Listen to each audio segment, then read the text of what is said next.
Well, good morning. This morning it's a tough passage that talks about the judgment that Israel is going to receive.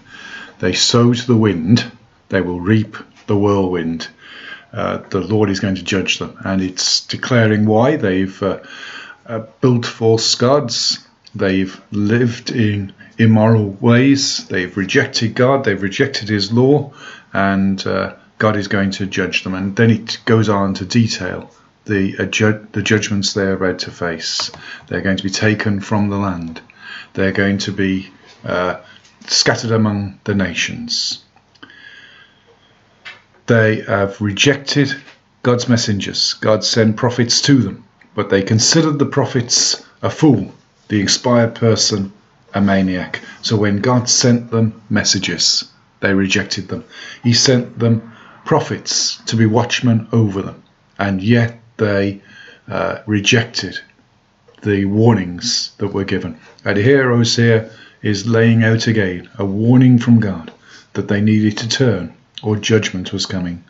And the graphic details of the judgments, I'm not sure whether they were meant to be taken literally, but they were literally fulfilled. The horribleness that happened to the people of Israel was just in line with the things Hosea was prophesying. God was merciful. He warned them time and time and time again. He called his people to himself, and yet they rejected him. He gave them the law, but they considered it something foreign.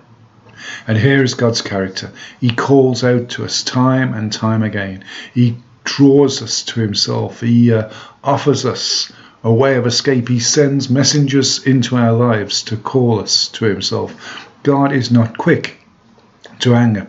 He's not swift to judgment.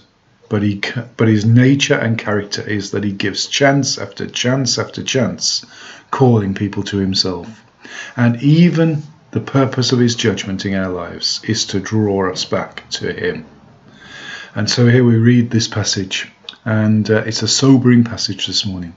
But let's make sure that we live our lives obedient to God, respecting the message that he sends into our life, being obedient to him, so that we do not come under his judgment, but instead live in his blessing.